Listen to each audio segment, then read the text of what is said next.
Uhali gani mtazamaji wa Gift Online TV, karibu kutazama kile ambacho kimeweza kutokea katika mkoa wetu wa Kilimanjaro.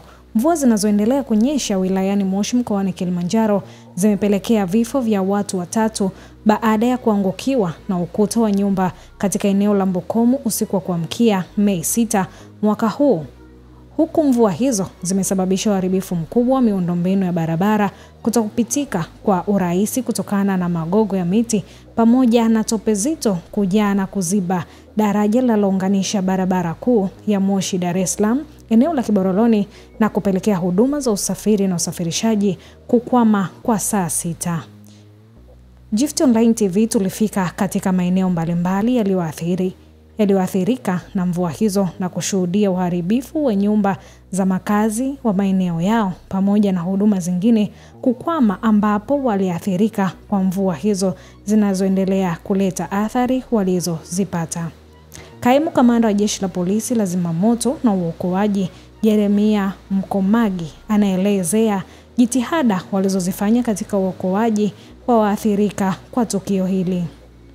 Mkuu wa mkoa wa Kilimanjaro Bwana Nurdin Babu ambaye amefika katika eneo hilo anathibitisha kutokea kwa vifo hivyo na kutoa wito kwa wakazi wa maeneo hayo.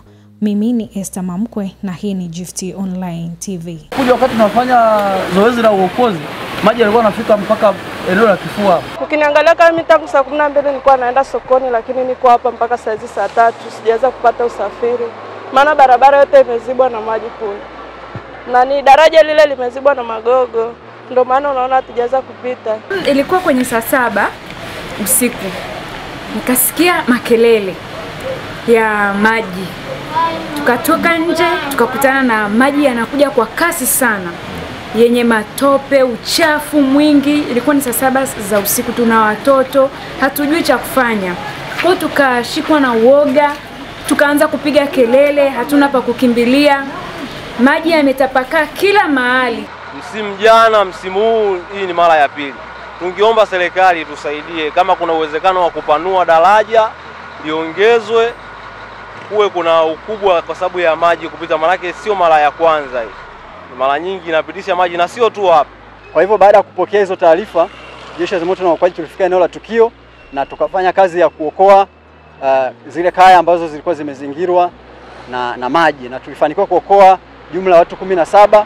Lakini katika tukio hili pia hizi mvua zimesababisha maafa ya kuanguka kwa ukuta, na ukuta huu ulisababisha vifo. Tumepoteza wananchi wetu watatu, kina mama 2 na mtoto mmoja. Wameangukiwa na nyumba huko juu Mbokomu kwa sababu ya kuta zile ambazo zilikuwa zimeroa sana, landslide yakaleta hayo maporomoko. Na nitoe tahadhari sasa, kuna wananchi wengine tukiwaambia jamani, haya ni maeneo ya mkondo wa maji, wao hawaelewi, wanakwenda kujenga nyumba.